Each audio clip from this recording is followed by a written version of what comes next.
Welcome, everybody. My name is Mina Jane, and I am the director of the Ashland Public Library. And I'm really excited to be here with Mia Manansala,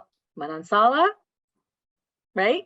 Piper Drake, Sarah Echavarre Smith, and Jesse Sutanto, who are here to talk about their heritage as being Southeast Asian and their books. Before we get to them, though, I have a couple of things to say. One is I'd like to thank the Friends of the Ashland Library for supporting all of our programs. I would also like to say that we've collaborated with several libraries to bring this program to you.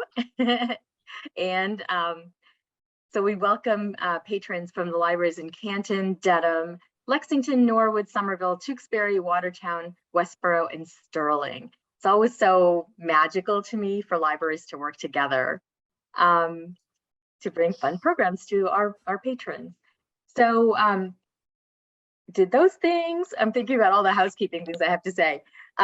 You can buy signed books from any of our authors from Bank Square Books. I will put a link in the chat for that. Please use the chat for any kind of chatter or tech issues, and we'll be using the Q&A for questions, and I will be taking questions from the audience. You will have to fight with me to get a question in, though, because I have plenty. So without further ado, I'm going to right into some very short introductions so you can meet our authors. Piper is an author of romantic suspense, paranormal romance, science fiction, and fantasy. She's a foodie, a wanderer, and she's usually not lost. So we're good to know. It's good to know that she's in the right place right now. Mia is a writer and a book coach, which I want to hear about. I'm not really sure what that is. It sounds really awesome. From Chicago, who loves books, baking, and badass women. Who doesn't? Sarah is a copywriter turned author who wants to make the world a lovelier place, one kissing story at a time. I love that. She, very much like so many of us, became a romance reader when she found her aunt's stash of romance books when she was 8. And Jesse, who is coming to us from Indonesia, where her family lives, is the author of Dial A for Aunties. There's a couple of books here about aunties, I think. And I just found this out, that it's been bought by Netflix to become a TV show or a movie. Do we know yet? It should be a movie with Netflix. Awesome. So exciting. So welcome, everybody. I'm so excited to be having this conversation. So I'm just going to get started right away and just ask you to tell us a little bit more about yourself than my, sort of very short and lame introductions. Mia, we'll start with you. Yeah, sure. So again, I'm Mia P. Manansala. I use she, her pronouns, and I'm a Filipino-American author who was born and raised in Chicago. I write the Tita Rosie's Kitchen Mysteries, which are light-hearted, kind of humorous mysteries centered around a family-owned Filipino restaurant in a fictional town just outside of Chicago. The first novel in the series, which is my debut, is Arsenic and Adobo. It came out last May. The second book is Homicide in Halo Halo, which came out this past February. And my newest book, Blackmail in Bibinka, came out October 4th. So that's me. Okay. So it's a new book. We love new books. Piper. I always freeze up when it comes to saying a little bit, but at the same time, when we're talking about other things, you can't stop me from talking. So about me, I am a Thai American author. I was born in New York, around the upstate New York area, grew up in New Jersey, and I have lived across the United States in like Maryland, in Phoenix, Arizona, and Seattle, Washington. I also work a day job career in parallel to my author career, and I love them both equally. And so I'm one of those authors that kind of manages both careers in parallel. That's where my ikigai comes from, which is a term we can talk about if anybody's curious about it later.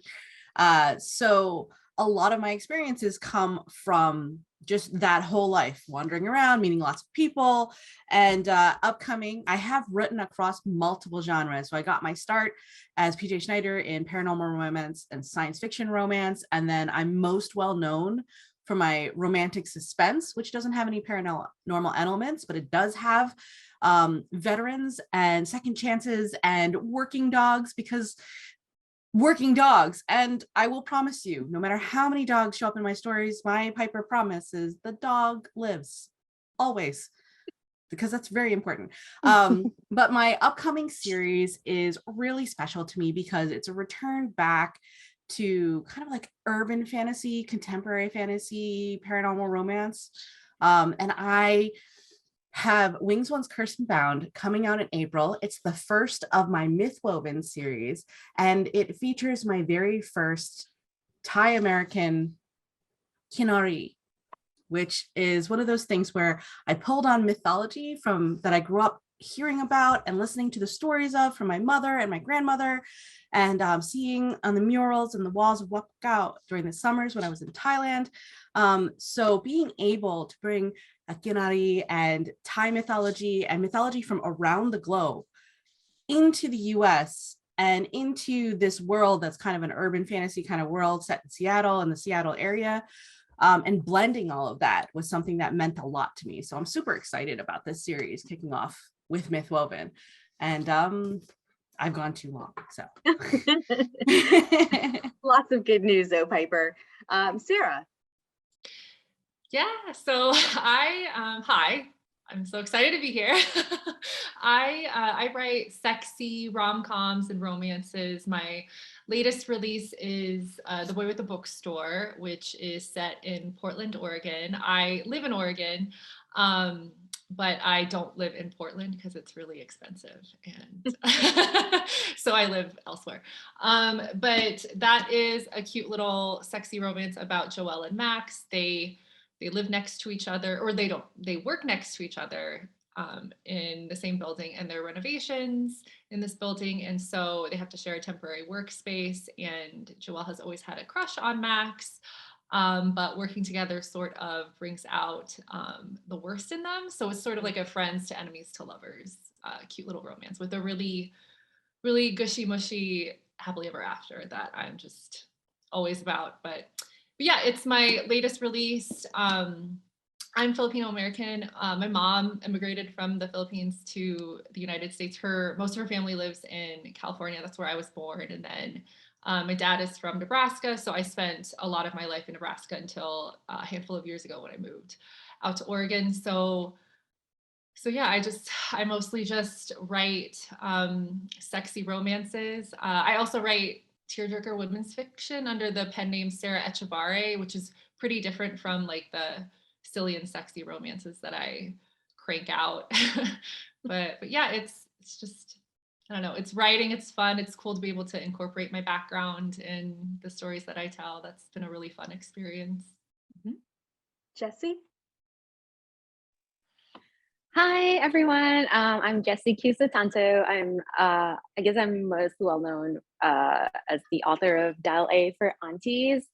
But my latest book that came out was Well, That Was Unexpected.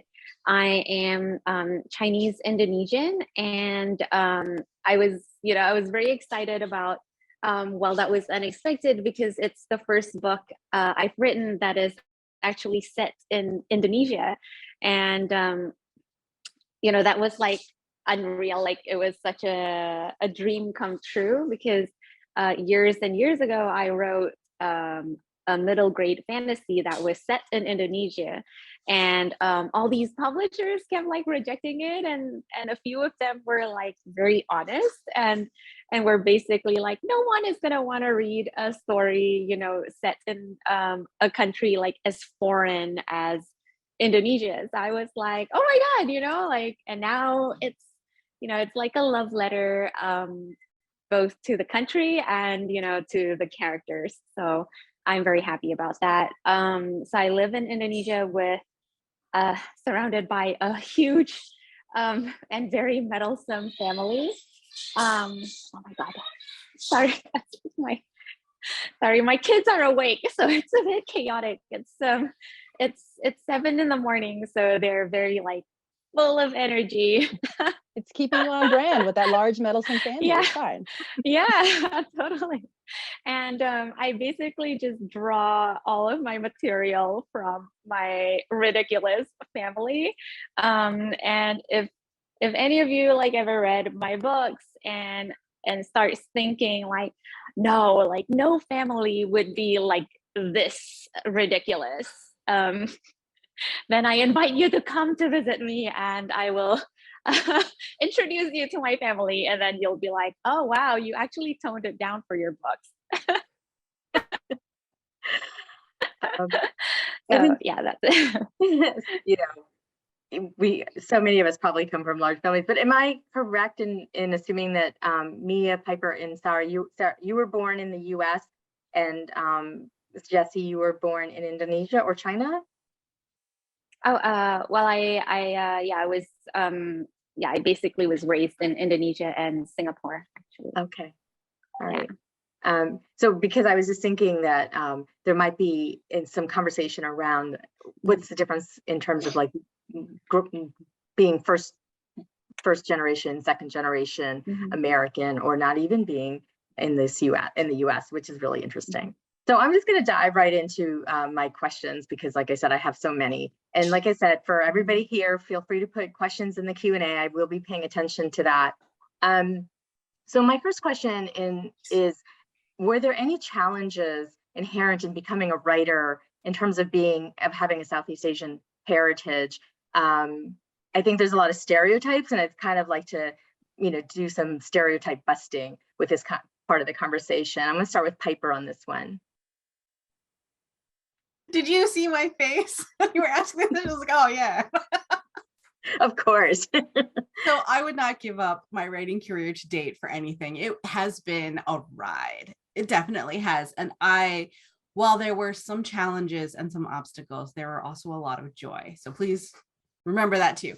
But when we're thinking about challenges, right? Like that's the biggest question. I think, I was first published in 2010 under a different pen name, under PJ Schneider. And I was just mentioning to everyone that, I write under a pen name for various reasons, both because I manage a day job career as well as my authoring career, and my day job career is the kind where it would be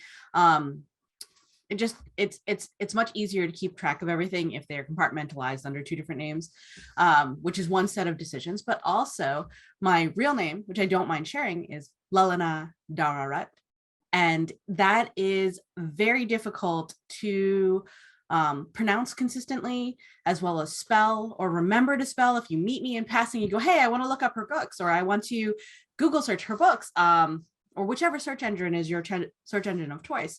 That name is very difficult to remember on the fly.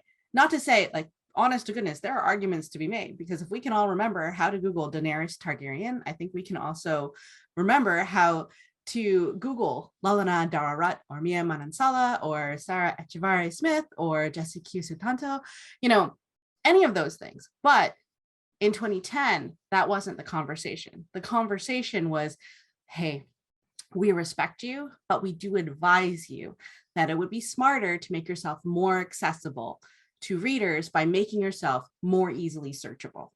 And it was at a time also where if you were planning to write across different genres, so I was being asked to not only switch over from my paranormal romance and my science fiction romance to switching over to writing romantic suspense, which has similar pacing and story beats and kind of excitement and action and feel, but it doesn't have any paranormal elements to it, and it has a different audience. They asked me to change my pen name from PJ Schneider, and so I decided to go with Piper J. Drake, because that way my readers who are coming over with me would still be able to call me PJ, because Piper J. And Drake was one that really came naturally to me because of reasons, right? Like the whole decision process. But during the decision process, I did propose some Thai names that were a little bit easier and more accessible, and they were all shot down as still not accessible enough. So that was one set of challenges. And then including in my books, Asian American characters in general was something that was another challenge, because fortunately I worked with editors who would never say, no, you can't, but they would say, hey, it might be smarter to introduce this couple in a later book in the series after readers are more invested in following along with the series. And the characters that they suggested be introduced later in the series were usually the characters who were people of color. And that was not to say you can't. It's just, if you want a wider audience to be more invested in your series, this might be a savvier choice. And so that was frustrating because on one hand, it's not an obstacle. They're giving me marketing advice. And they're not asking me to compromise who I was or I had planned to write, but they were asking me to do it in a strategic way, which, you have to make difficult suggestions. And I know that there are some people that would be turned off knowing that those suggestions were made as I wrote the series, because they would think that I was being disingenuous. And it's still always characters and stories that I intended to write. But the order in which they were introduced in the series was influenced and informed by the time and the discourse and the likelihood that people were open to reading wider and more diversely, and when that was over the course of the 10 years or so that I've been writing. So that was an obstacle as well, and reviewers and how they received my stories was also kind of a ride, because I would have especially early when I first started introducing Asian American characters as lead characters in my romances, I would get reviewers who were like, I'm so tired of these tired Asian stereotypes, because I would write an Asian character with Asian American experiences. And they're like, oh, it's so tired to get that stereotype. I want an Asian American character who breaks out of the stereotype and basically behaves like the default non-POC character instead. And that was frustrating, because the Asian American experience, the Asian diaspora experience, forget it, Asian American, anywhere, the diaspora experience is different and it's not monolithic. Mm-hmm. So every one of those characters is a different experience. And so, yeah, those were some of the obstacles and challenges that I ran into through the course of my books. And I am also certain that I will encounter more, and it's going to be a wild ride. Continue to be. Sarah. Oh, you're unmuted. Sorry about that. Thank you. Yeah, that's Piper brought up a lot of really, really good points about what it's like to be an author of color in the publishing industry. And I think for me, one of the challenges that I've encountered is feeling like you have to, and I feel like Piper kind of touched on this a little bit with what she just said, but like feeling like the story that you're telling has to represent every single person in that particular group, even though that's impossible. That's nobody can do that for any group that they belong to. And so I've found that when I started publishing my books, people were overwhelmingly really positive when they reacted to my stories and my characters. But I noticed that some people were very disappointed that I didn't go into a wider experience, or in my book Faker, the characters are living in Omaha, Nebraska, which is kind of a random place, but that's where I grew up, or not where I grew up, but where I spent college and where I spent my years as a young adult. And I remember a lot of people, not a lot, but some of the criticism was oh, that doesn't sound very realistic, or are there really that many Filipino American people living in Omaha, Nebraska? And yeah, me, because I was living there and my family was, but so it can be very discouraging to know that you feel that pressure, and just to know that you're never going to ever please everyone, because that's just not possible. And it's really, really hard to not let that get you down, because you feel like you're doing a really, really cool, exciting thing. You're writing the story about this character. I read a lot growing up, and I didn't read a lot of Filipino American characters. So I felt really excited to be writing about them, and it still wasn't good enough for some people. So that was a little bit frustrating, but I don't regret how I write my stories and the characters that I developed. I feel really proud of that. But also publishing, as problematic as it is, there's room for everybody, and hopefully there will be room for more authors of color to like tell their story, so that when one comes out with a book, they're not getting bombarded with criticism that they didn't represent everybody in the group. So that's just something that I thought. Thank you. Jessie? So for myself, I noticed that, you know, when I was in California and I would tell people, oh, I'm from Singapore or I'm from Indonesia. And they'd be like, oh, did you mean Thailand? Is that in Thailand? Or, you know, or is that in Vietnam? So most people, especially Crazy Rich Asians, like they don't know, they've never heard of Singapore, they've never heard of Indonesia. And I even had an ex-boyfriend who was like, oh yeah, Singapore, it's known for its prostitutes. She's like, what? Like, why would you even say that out loud? Like, and to me, so, you know, it was, I felt like I was in a different universe entirely. Like, I felt like I had somehow landed in a place where my countries didn't exist.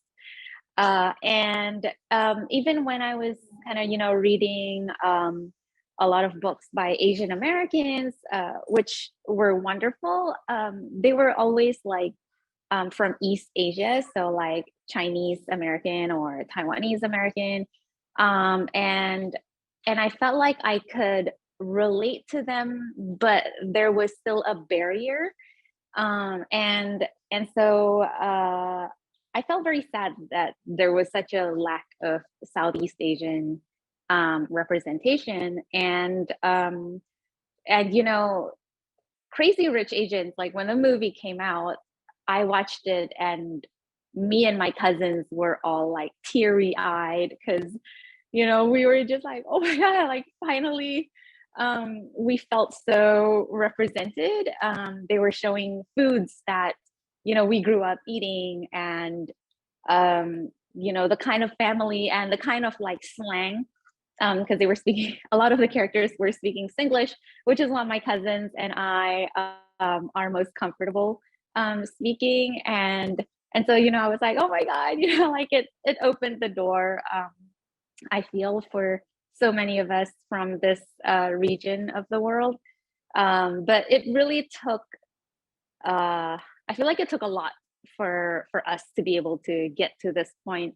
And, you know, it took a lot of sacrifice from people, right? Because like the author of Crazy Rich Asians was saying, you know, he really held fast to wanting to see it on the big screen, and all that stuff. So yeah, I just feel like it wasn't a fluke that we're here now. It took a lot of sacrifice and hard work from others to get us to this point. And I really hope that we can continue doing that for authors who might be coming, you know, coming up behind us. Oh, that's so nice. Mia?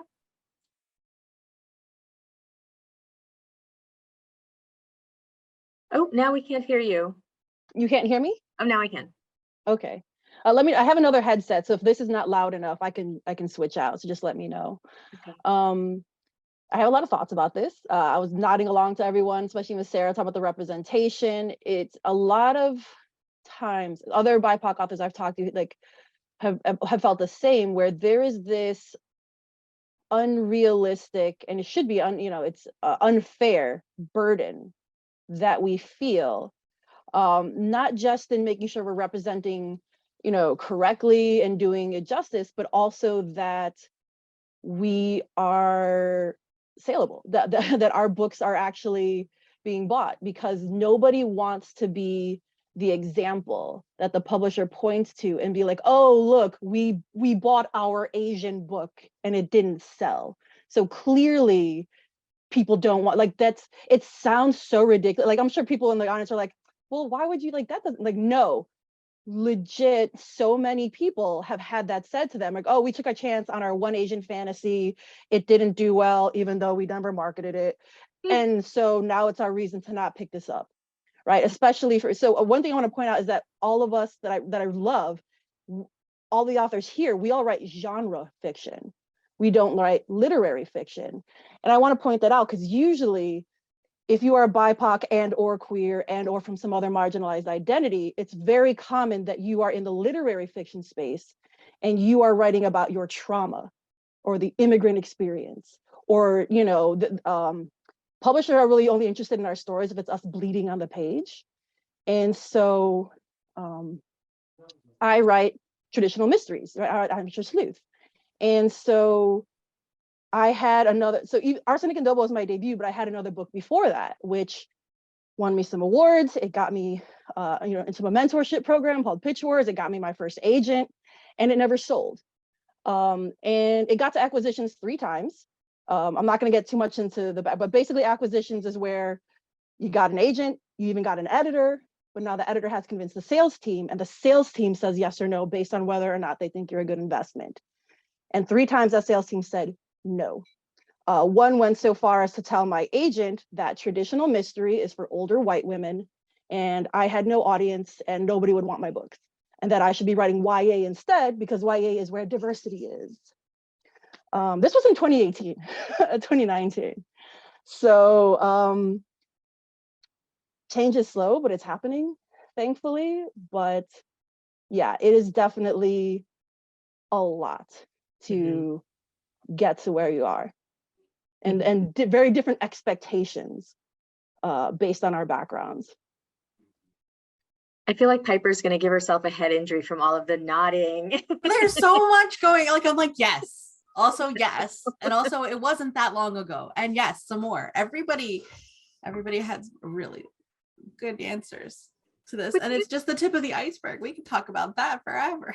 Yeah, but it's interesting to me that you all really started talking about your publishing life when I was actually thinking more on a personal level. Like, was there any pushback from your families to say, oh, you want to be a writer? You want to be a romance writer? You want to be a mystery writer? You know, like, Oh, whole other topic, right?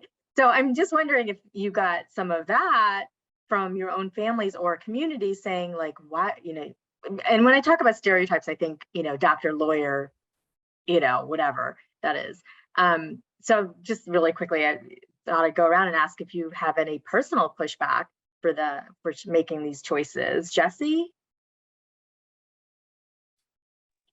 Yeah, I totally do. So we have a family business in Jakarta. My family is in property. And so a lot of my cousins are in the company. And so they were like, well, you have to come work for the family business. And so while I was doing that, I was also writing. And of course, writing was always my passion. So I was craft at the family company. And my dad was always like very concerned. And I think it's very understandable because it took like 10 years for me to get published. And he was always like, stop wasting your time with that and just, come work like full time and everything. And it was actually only a few weeks ago that my dad said to me, he was like, oh, with your daughters, when it comes time for them to go to college, you better make sure that they major in something useful. And usually when he said this, he would be like, not like you majoring in creative writing. But this time he was like, oh, if they wanted to major in something like writing or, just something that really invests in like their intellect, because that's something that can never be taken away from you. Like property can go up or down, but your intellect is always going to be there. And so I was like, oh my God, like finally, I have like this nod from my dad. So I'm like, oh, okay. So no more pushback, thank God. Oh. That's amazing. I feel like I'm gonna cry. I'm gonna move over to Mia. So I got pushback from my grandparents, but not my parents. So I grew up in a multi-generational household. So I lived with my maternal grandparents, my parents, an older boy cousin, a younger boy cousin, my two little brothers, and sometimes like aunts and uncles and people I don't know how they knew us would kind of stay at our house for a little, and before like they, when they immigrated from the Philippines, stay with us, become a little stable before they moved on, started their own household. And so my grandfather was pissed when I became an English major. He was like, "You already speak English. What are you supposed to do with that? Teach?" And I was like, "Yes, because I wanted to be a teacher." And he was like, "There's no money in that. You need to be an accountant like me." Because both of my grandfathers were accountants. That's how my parents met. And I was like, "Absolutely not." But my mom wanted to be an artist growing up. And considering my grandfather was her father, you can guess how that went. Absolutely not. They wanted her to be like a nurse or an accountant. She is terrible at math and she's afraid of needles. So like didn't go very well. So my mom was very supportive. She was basically like, you can do what you want as long as you can take care of yourself. Right. It was like, follow your dreams, but be realistic. It's like, cool, you can be a writer, but do you also have a job? It was one of those things. She's like, I want you to have what you want, but we have no money. So make sure you can take care of yourself. I'm like, fair, right? That's absolutely fair. Mhm. And luckily my middle brother became the nurse in the family and he married another Filipino nurse. So I'm like, thank you for like, taking that first so that me and the youngest one can go be our creative selves. But so overall, like they are super, my mom's a page at one of the Chicago public libraries. And before that, she worked at Walden Books when those existed. She's the one who got me into mysteries to begin with. So she loves it. I mean, she's not above criticism because she's still an Asian mom, but the actual act of becoming a writer, there was no pushback there. Mhm. I think I love your mom. Piper?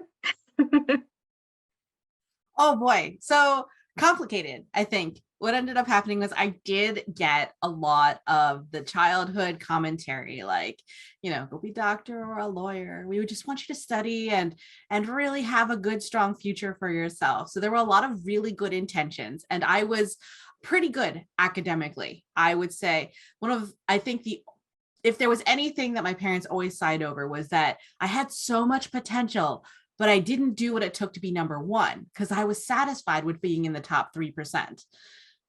And nationally, like you're satisfied, but like, there's one other person who's going to be valedictorian. And I'm like, you know what?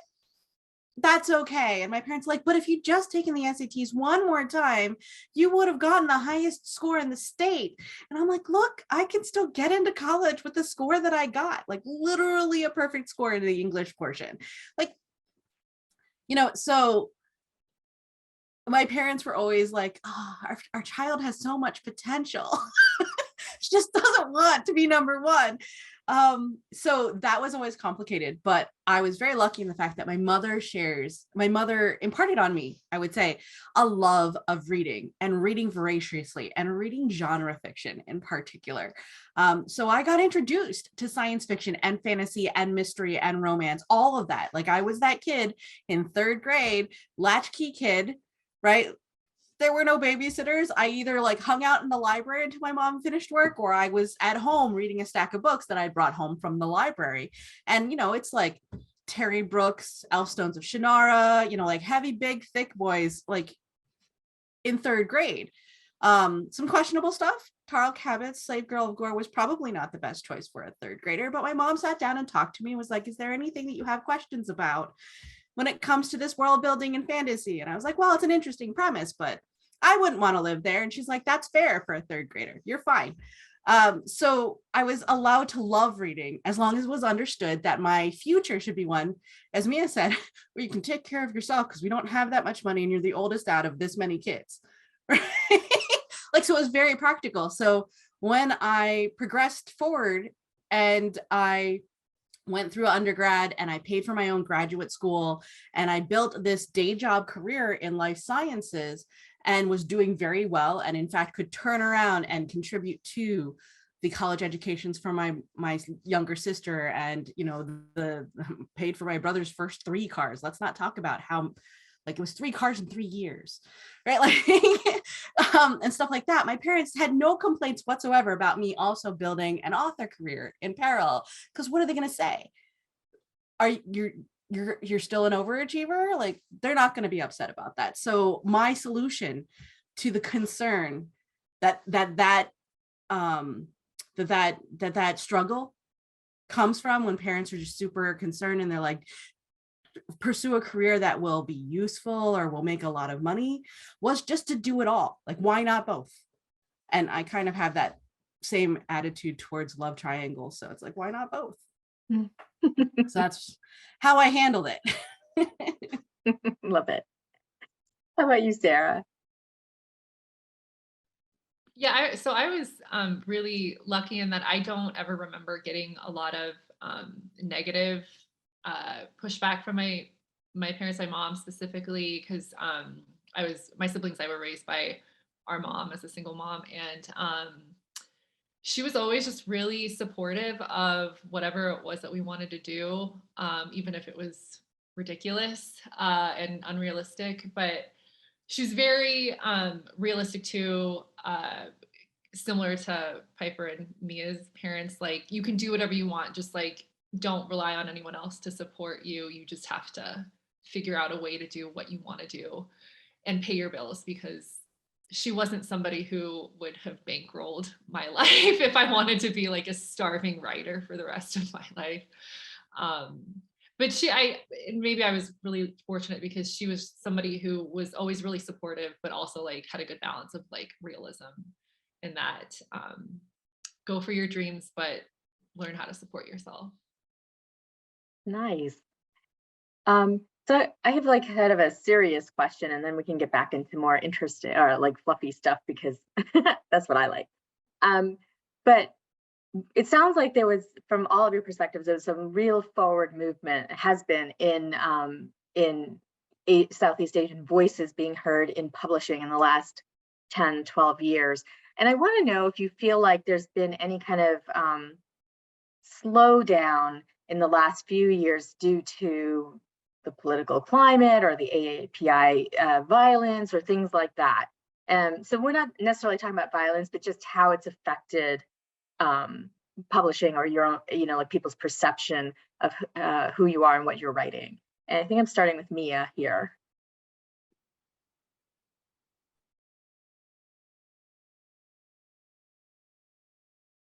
Really complicated thing for me because, speaking of identity, like I don't quote unquote look Asian.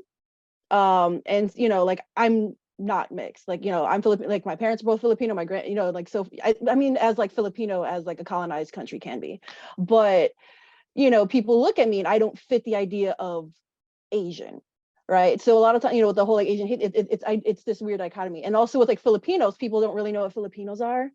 My books constantly get put on the Latino Hispanic Heritage Month. I have to constantly be like, no, I'm not, let me take up space that doesn't belong to me, because people don't know where to put me. And Filipinos are like a weird liminal space when it comes to Asian American identity. But I do know other friends who are more East Asian who have had some pushback. Like, so, one of my friends who's Taiwanese American, her book got pushed back several times due to the political climate. Once it was like around election time when it was particularly like in 2020, where it was like particularly vitriolic, and they're like, nope.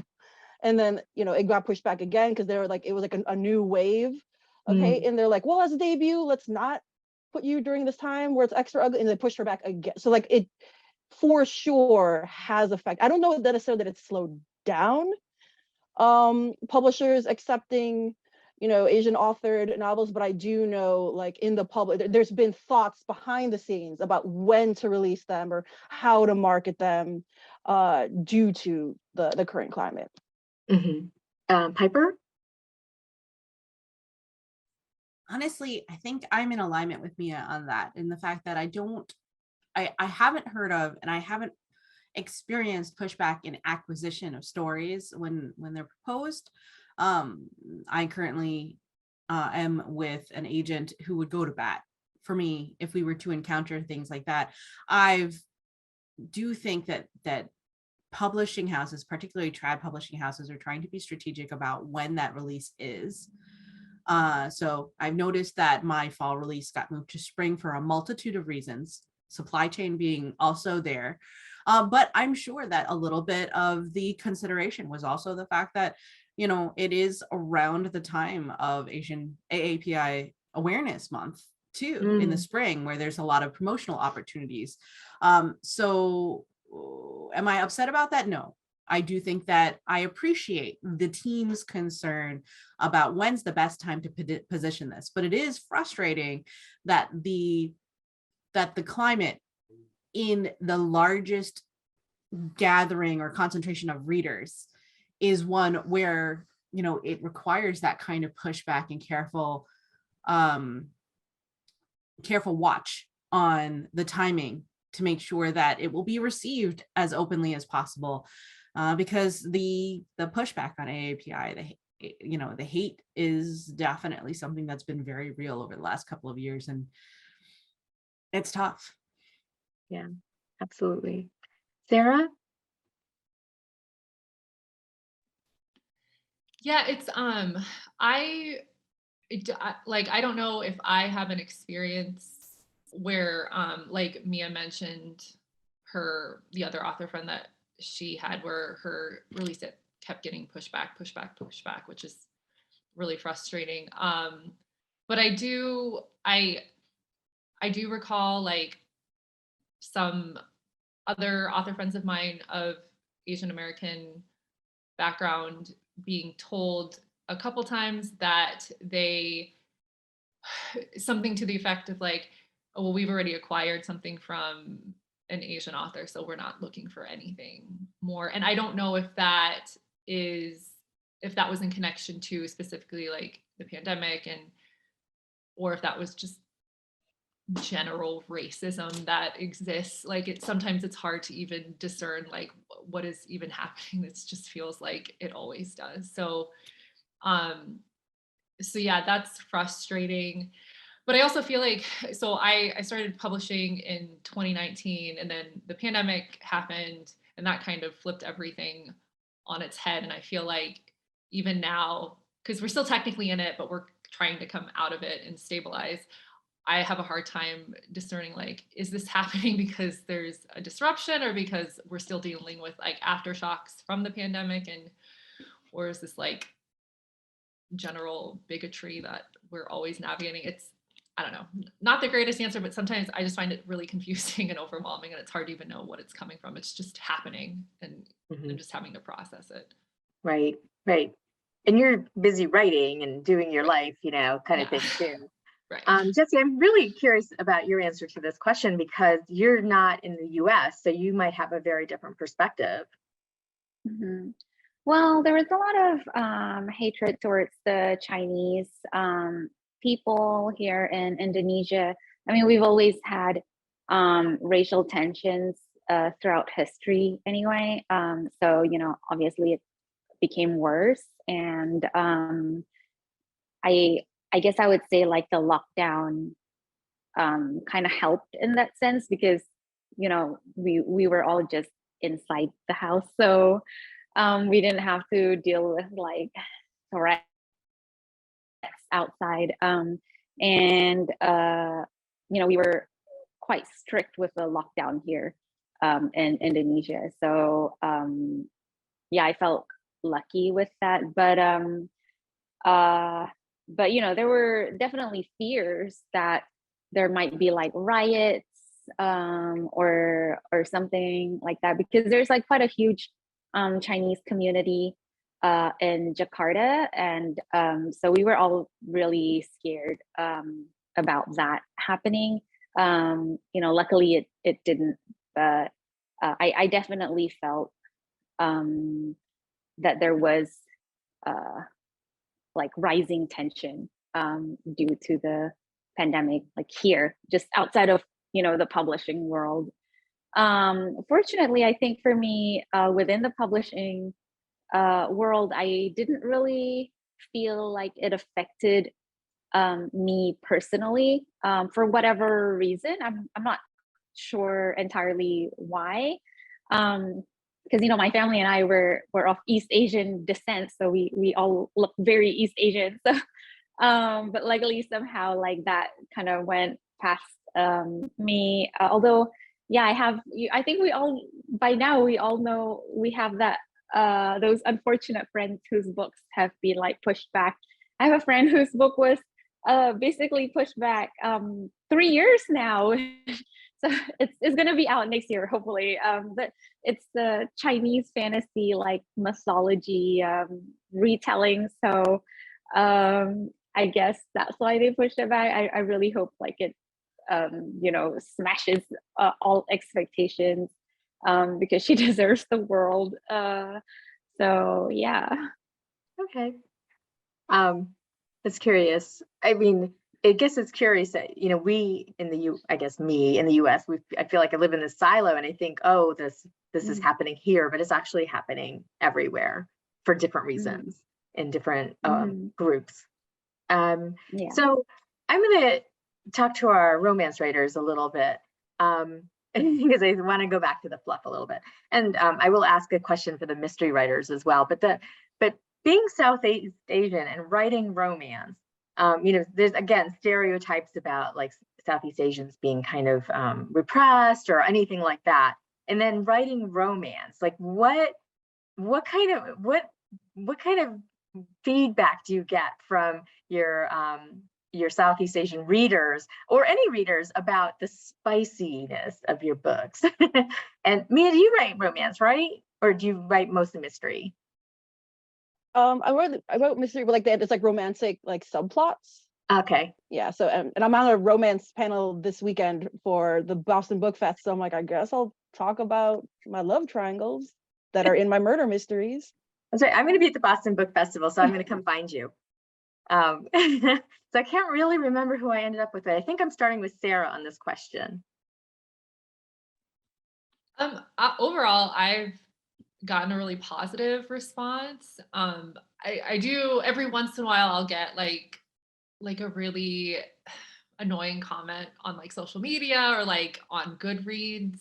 Like I'll get a message on Goodreads about like how some random person doesn't like the level of sexy stuff happening in my books, which is weird because it's very obvious. If you look at the cover and you read the blurb, they're going to have, the characters are going to have a lot of sex in my books. Like, and it's fine if you don't like it. It's just also, no one's forcing you to read that. So why are you reading it if it bothers you? But, but overwhelmingly, it's been really, really, really positive, and I feel really lucky to have that response.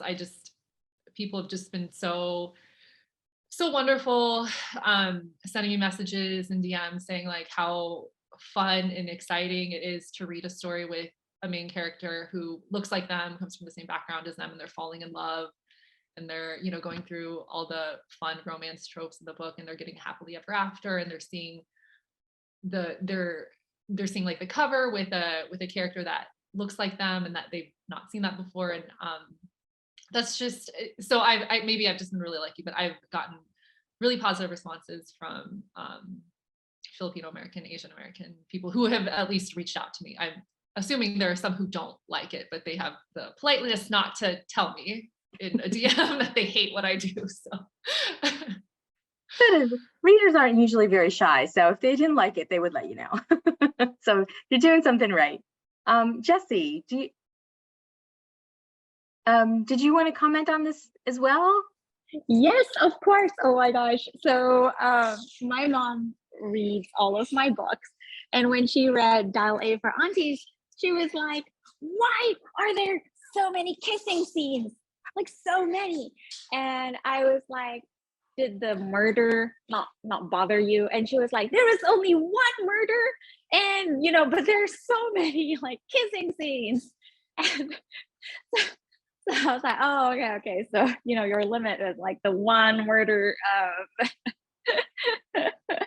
And she was just like, I'm just so, like, she was like, I don't know if I should recommend it to your aunties or not. And she was very torn up about it. But finally she did recommend it to people. But when she read, well, that was unexpected, because it's a YA and it has, okay,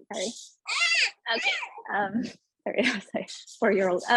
When she read, well, that was unexpected, which is YA, and it has like very Yeah, I'm showing Lily. She wants me to show my dog. Okay. And the teens are very horny and they think about, sex a lot. And the guy, he's caught, um, um, doing stuff to himself. And my mom was just like, I am this close to like not finishing this book and just giving up on it. And I was like, okay, I mean, you don't have to read it, but she couldn't put it down. So I was like, so you enjoyed it, right? It's just like, no, I didn't. But she read it in 2 days. So, but this one she did not recommend to her friends. She was like, I am too embarrassed. And so that's my pushback. And, I think I got off lightly there. That's so funny. Mia, do you want to talk about your love triangles? Yeah. Oh God, I feel like so like my mom reads all my books too, and I actually do want to write romance. I actually have 2 like romance proposals that I've been like working on and off like here and there. That I've been talking about with my agent, and I'm just like, oh God, it's gonna have to be closed door, isn't it? One, because I'm just like an extremely awkward human being. Being raised very Catholic will do that to you. But also, I'm like, oh, my mom is gonna read this. Like, I know she is, and so. With cozy mystery, so people who are not familiar with the cozy mystery subgenre, I like calling them Hallmark movies with dead bodies, because cozy mysteries, what makes them cozy is that there's no graphic violence, sex, or bad language on the page, right? So even though people die, there's not like heads getting chopped off and blood everywhere, like it's not gory at all. Romantic subplots are very common, but there are no on the page sex scenes. There's very, very rarely any sex scenes, but if they do, they're always like fade to black, closed door. The next morning they would, like that kind of a thing.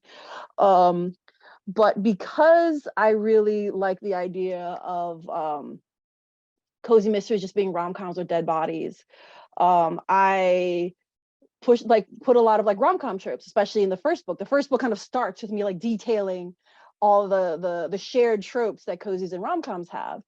And so I actually I knew there was going to be a love interest. I didn't plan on there being a love triangle until I was trying to deepen this character more instead of just being like this random and this person is right there. And then I was just like, oh, I see where this is going. And then it kind of developed into a love triangle that's like introduced in the first book. She's leaning away in the second book. She's made a decision by the third book. Although like Piper, I was just like, why choose? But we'll see. Yeah. Piper.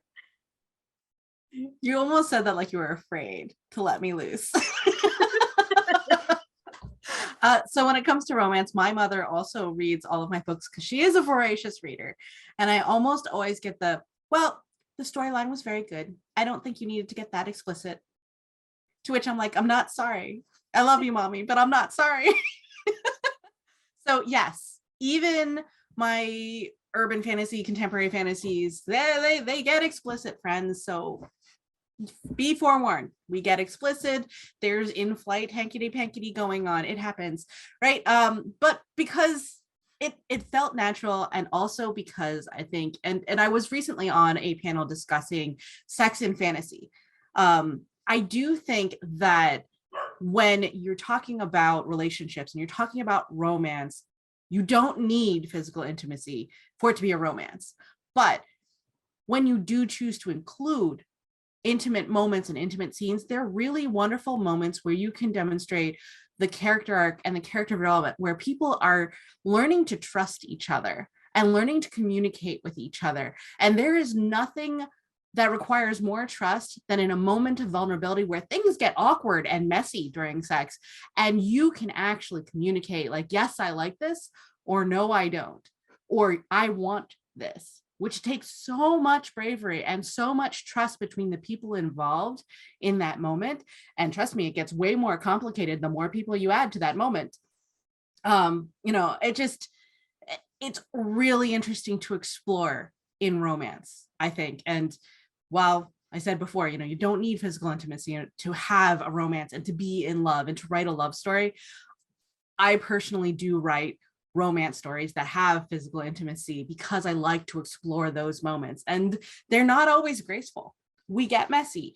We have moments of awkwardness, or we have moments of really, really painful moments where a person makes the decision to make a leap of faith in the person that they're choosing to be with. And I think that physical intimacy moments, while they're very hot and very smexy and very hankety pankety boinking, also can really be impactful when it comes to those moments and those communications and the development of a relationship. Almost always when you read a sex scene in a romance, that romantic arc is taking a step forward. Mhm. So yeah, mom still thinks they didn't need to be explicit to achieve that. But I like what you said about it happens. It happens in all cultures. Obviously, otherwise that culture would die out, right?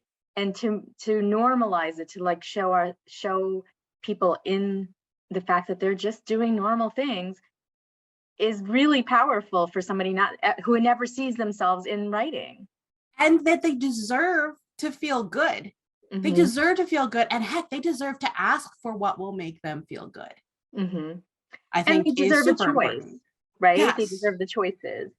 So, and I think in all of your books, like people do make choices that affect them. But again, it happens in all cultures, and and that's what I think all of your books are so amazingly important in this moment, to help people understand that we're all the same, however we look, we all have the same kind of needs and humors and things like that. So I just find your book so important and wonderful. So Rachel asked this question, with Facebook, Instagram, and the rise of TikTok, Book Talk, have you seen social media affecting or impacting your publishing journey in a positive or negative way? How do you see social media being a force for good for BIPOC authors? I think I'm starting with Jessie on this one.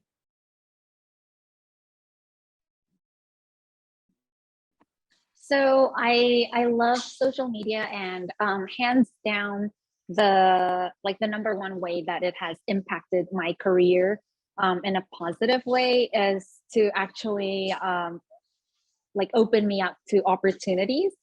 So I have tweeted about writing what I'm working on, and I've had editors reach out to my agent asking, Hope, when is that thing she's working on going to be ready, and can you please put me on the sub list for that?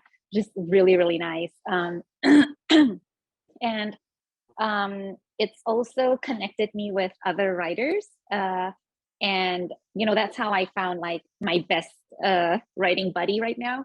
It's through Twitter, because I was reading her book, and I kept DMing her and being like, oh my god, this is so good, please be my friend. And she couldn't get rid of me, so now we're friends. And this happened with quite a few writers, and now we're friends. And last week I just went to Singapore for the first time since the pandemic, and I met up with Lauren Ho, who's the author of Last King Standing, and we it wouldn't have happened without social media. And now we're planning girls trips for the weekends, where we're gonna be wearing cute outfits and going shopping. And so I'm very, very, very excited, and it all was made possible through Twitter and Instagram. So I'm so grateful. So you found your writing community through social media. Yeah. That's amazing. How about you, Mia?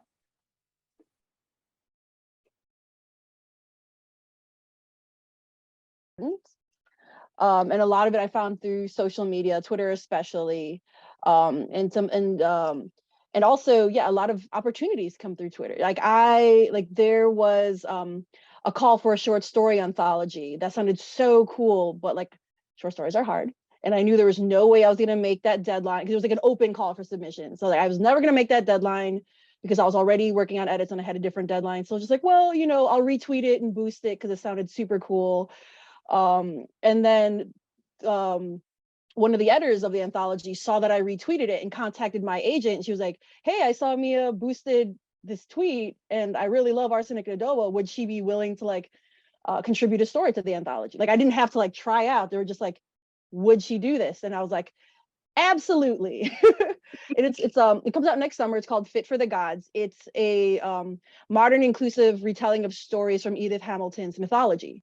So I'm taking on the story of the Furies, but reimagining them as Filipino siblings with a detective agency in Chicago that specializes in family drama and murder and in revenge, not murder.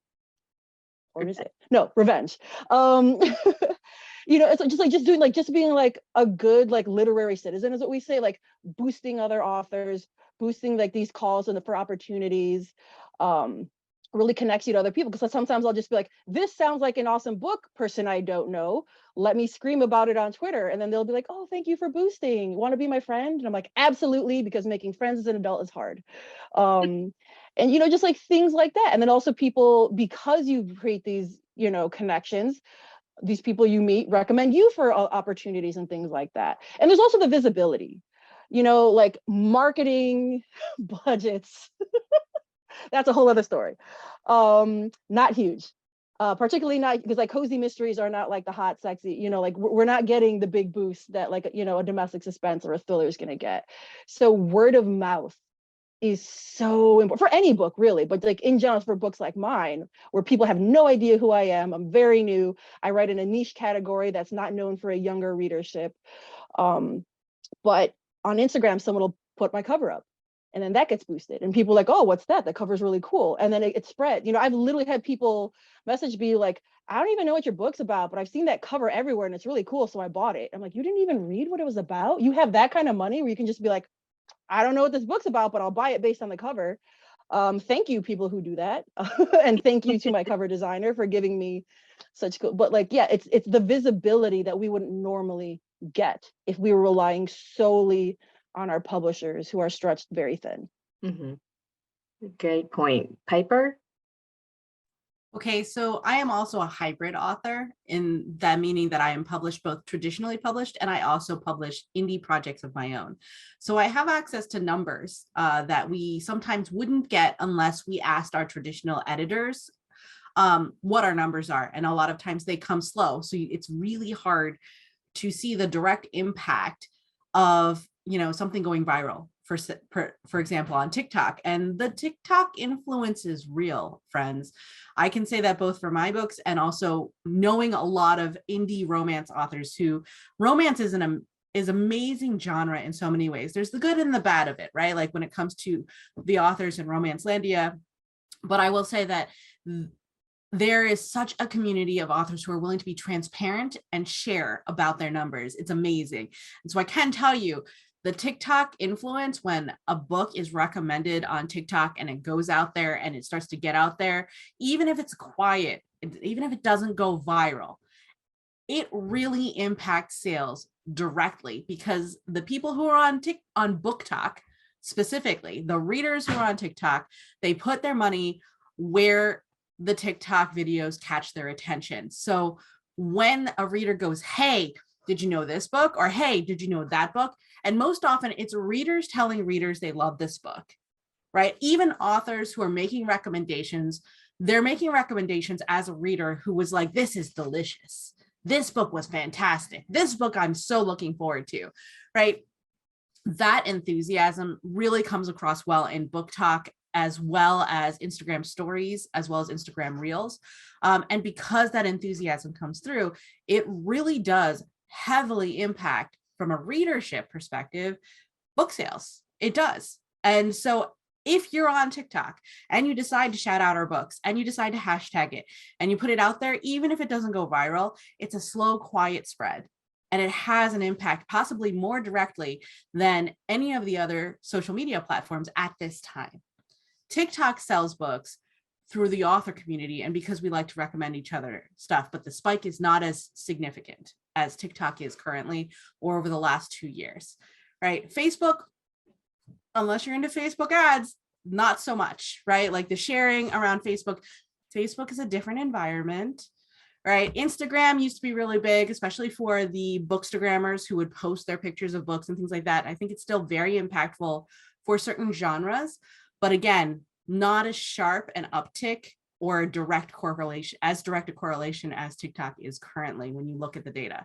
So that, I hope, is part of my answer. Yes, social media does impact sales directly. And then to Mia and Sarah and Jesse's point, like the writing community and the interaction with writing community and not being alone, and also word of mouth is hugely valuable.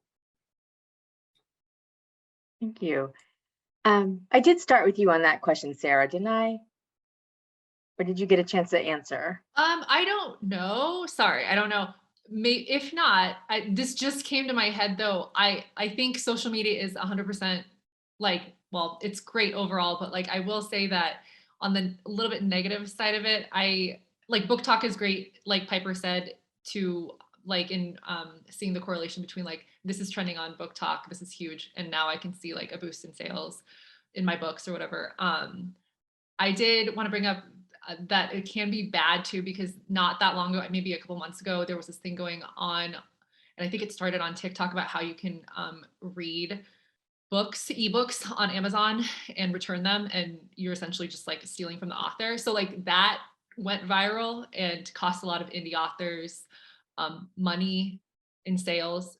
So yes, TikTok, social media, it's great, but they also have like downsides too, I think, and something like that where it is impacting your sales as an author and it feels like somebody's stealing from you, even though they were allowed to do that for a while. And I think Amazon changed some stuff so that it's not easy to do that anymore, but like that, I think that started on book talk, TikTok, not to drag it down, just like that is a negative thing that happened that I remember was really frustrating for a lot of authors to deal with. So hopefully stuff like that isn't overlooked in addition to like all the great things that TikTok and social media can do too. So that's all I wanted to add.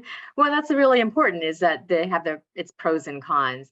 So we're actually just about out of time. And I'm just going to ask you really quickly to recommend another book by a Southeast Asian author that is not here on our panel. And I'm going to start with Mia.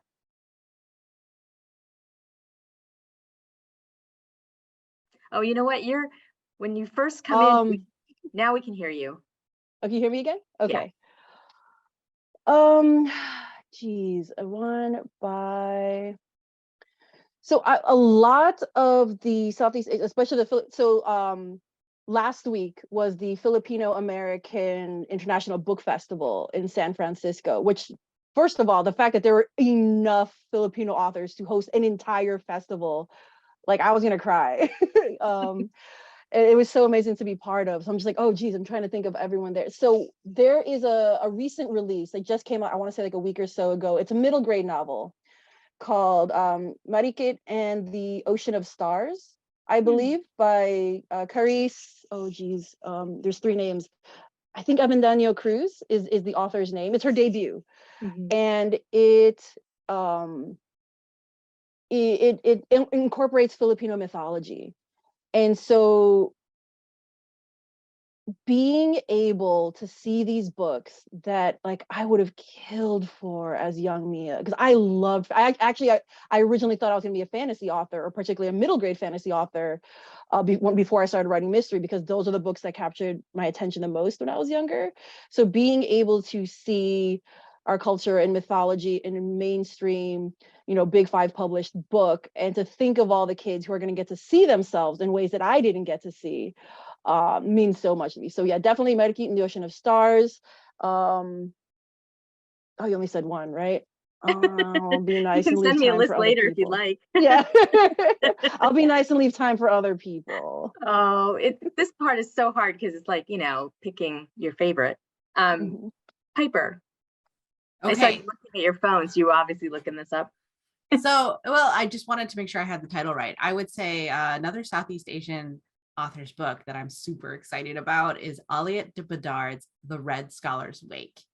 Oh my gosh. So Aliette de Bedard is a colleague of mine. She's Vietnamese French, and she writes, I need to double check Aliette's pronouns, but in the meantime, Aliette writes amazing science fiction and fantasy, and it is queer and it's fantastic. And one of the things that I love about The Red Scholar's Wake is that it's science fiction, but it's also fantasy in a lot of ways. And it's like, like I'm not even sure anymore. All I know is that it's gorgeous and it's beautiful. And also I have never ever imagined that anyone could write a sex scene between a lesbian and a spaceship in a way that works so well.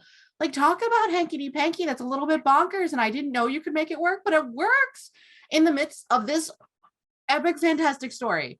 So, The Red Scholar's Wig by Aliette de Bedard, not just for the hankety panky scene, but I mean, I'm super impressed with how she made that work. And the rest of it is just incredibly beautiful to read. Well, you just told me on it. Usually when I have a romance author panel, I ask for especially fantasy or sci-fi, what is that book? The Water for Chocolate or whatever book, The Shape of Water, how do the two aliens get together? But I'll read about that. If you want to put a link for that in the chat, we would love it. Sarah, how about you? Yeah, so there is a Filipino-American author. Her name is Elle Cruz, and she wrote this amazing romance that I love. It's called How to Survive a Modern Day Fairy Tale. And it's just a really fun, sexy, fluffy romance about just this ordinary woman, and she's just living her life in Southern California, and she crosses paths with this super good looking billionaire, and they have just an instant connection, and he kind of just sweeps her off her feet. And it's like, it's ridiculous, but in a good way, because like my fantasy is to be like swept off of my feet by a billionaire, even though I'm happily married. But I mean, like, that's my husband's fantasy too, so he can't say anything against that.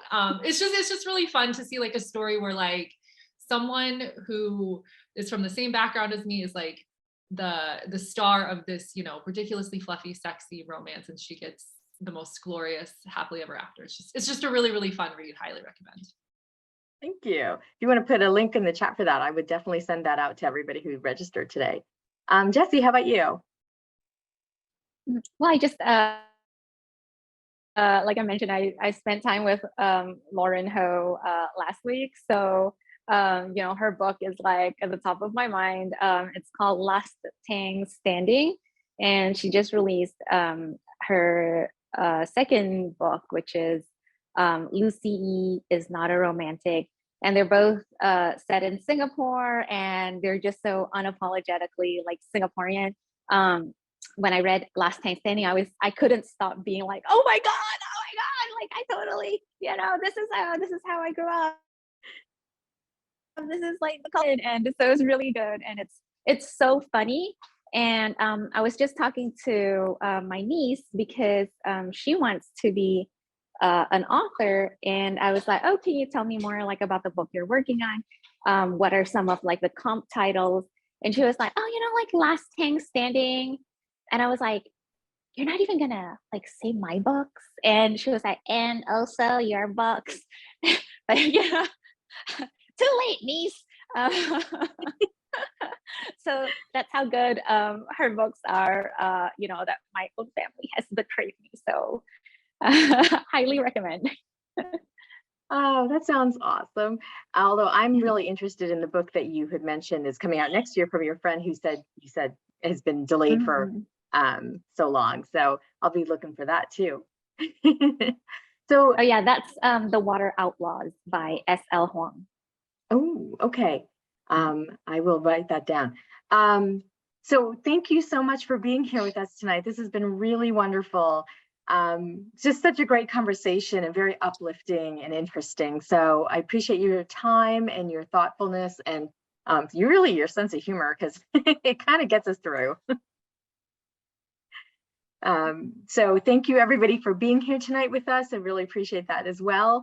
And I will send out a recap with the video link to everybody who was here and registered. And I hope you just run out and get books from these authors. You can buy them signed from Bank Square Books. And again, everybody have a wonderful night. Thank you so much again, authors, for spending your time with us. Yeah, thanks for having us. And thank you everyone for joining us. Thank you, everybody. Yep. Thank Good night, you. everyone. Bye.